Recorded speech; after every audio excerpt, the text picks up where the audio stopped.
নমস্কাৰ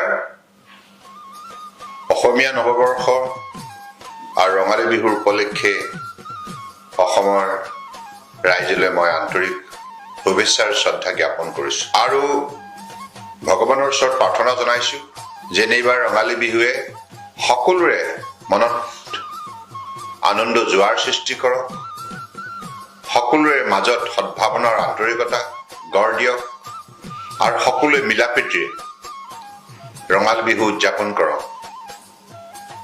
আমি অসমীয়া সমাজখন আমাৰ নিজৰ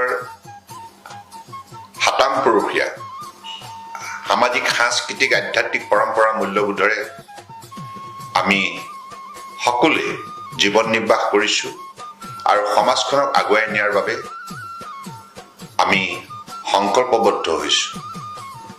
গতিকে আজিৰ একবিংশ শতিকাত আমি এই কথা সদায় মনত ৰাখিব লাগিব যে আমাৰ ৰঙালী বিহুৱে অসমীয়া নৱবৰ্ষই এটি বিশেষ বাৰ্তা দিয়ে। সেই বাৰ্তাটোৱে হ'ল প্ৰকৃতিৰ প্ৰেম। আমি প্ৰকৃতিক আদৰ কৰিব লাগিব, স্নেহ কৰিব লাগিব, প্ৰেম কৰিব লাগিব, মৰমেৰে জীয়াই ৰাখিব লাগিব। প্ৰকৃতিৰ যিটো অৱদান মানৱ সমাজ গঢ় দিয়াৰ ক্ষেত্ৰত, মানৱ সমাজক আগুৱাই নিয়াৰ ক্ষেত্ৰত আমি সকলোৱে এই কথাটো গভীৰভাৱে উপলব্ধি কৰিব লাগিব।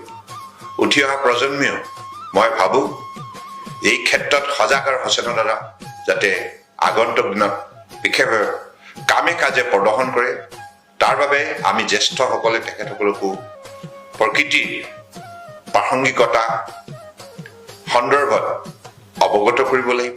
গতিকে আজি শুভক্ষণত মই সকলোৰে প্ৰতি পুনৰ শ্ৰদ্ধা জ্ঞাপন কৰিছোঁ আৰু জ্যেষ্ঠসকলৰ শ্ৰীচৰণত কৌটি কৌটি প্ৰণিপাত যাচি আশীষ বিচাৰিছোঁ আৰু উঠি অহা প্ৰজন্মক সকলোৱে মিলাপ্ৰীতিৰে ভাতৃত্ববোধ অটুট ৰাখি এখন সুন্দৰ সমাজ, শক্তিশালী অসমীয়া সমাজ ভাৰতবৰ্ষৰ বুকুত বিশ্বৰ বুকুত গঢ় দিবৰ বাবে আহ্বান জনাইছোঁ।